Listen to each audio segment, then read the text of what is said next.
पतंग उड़ाना सबसे रोमांचक गतिविधियों में से एक है जिसमें एक बच्चा भाग ले सकता है।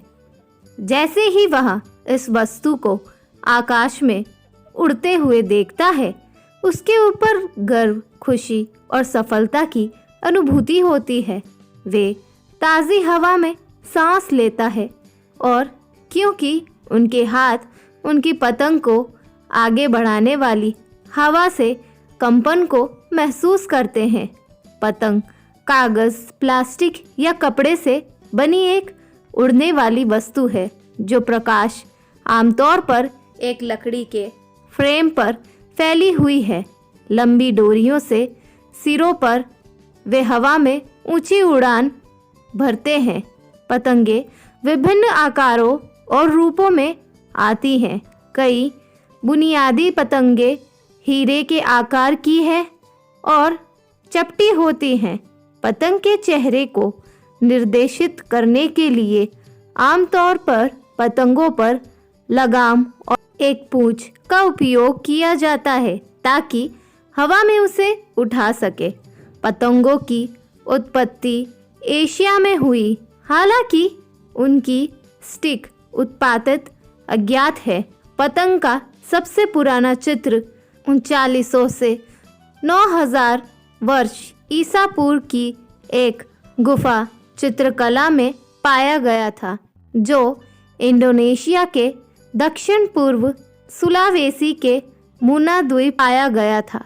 The kite without A thread की पतंग की कहानी मानवता के क्षीणभंगार अस्तित्व के बारे में है। हम पतंग की तरह अपनी युवावस्था में कई ऊंचाइयों तक पहुंचते हैं, फिर उतार चढ़ाव का अनुभव करते हैं ठीक पतंग की तरह, और अंततः हम बूढ़े हो जाते हैं और मर जाते हैं।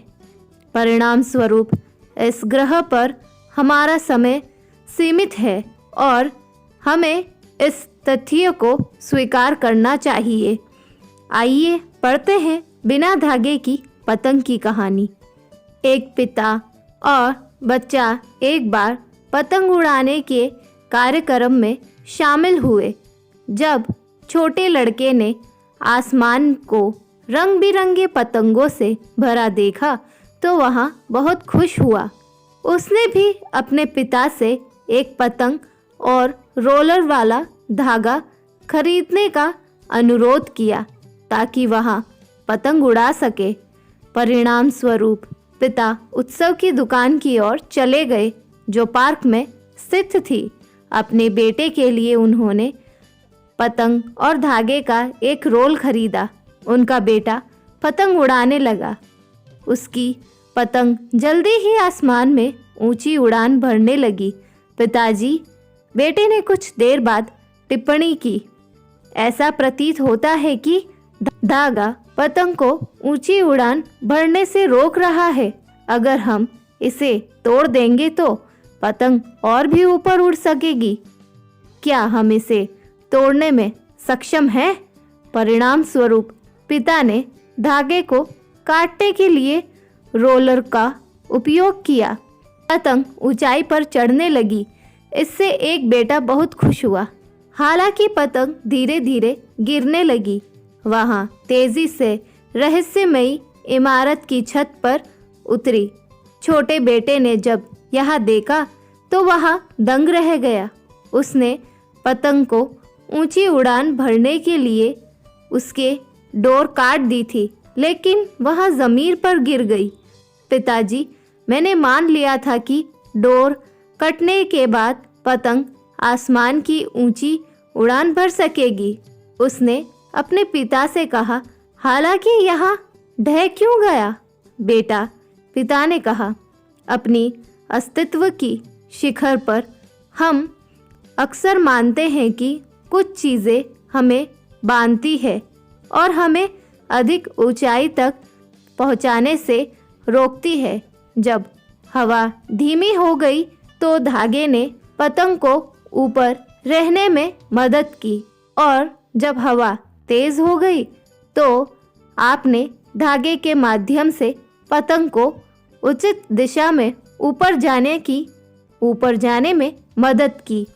और जब हमने धागा काटा तो पतंग अलग हो गई, क्योंकि उसे वह सहारा नहीं मिला जो आप उसे धागे की माध्यम से दे रहे थे।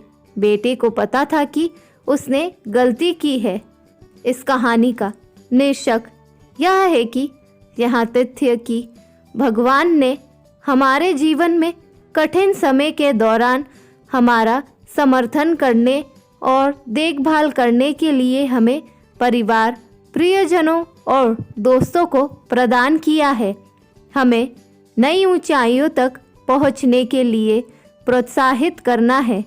हम कभी कभी मानते हैं कि अगर हम उन ऊंचाइयों से बंधे नहीं होते जिन्हें हम संस्कारिक मानते हैं और दैनिक जिम्मेदारियों में बाधा डालते हैं, जैसे कि अपने परिवार और बच्चों के साथ समय बिताना, चर्च में पूजा का समय और प्रार्थना, पड़ोसी दोस्ती इत्यादि, तो हम अधिक तेजी से आगे बढ़ सकते हैं और जीवन और कैरियर में उपलब्धि की ऊंचाइयां पा सकते हैं, हासिल कर सकते हैं।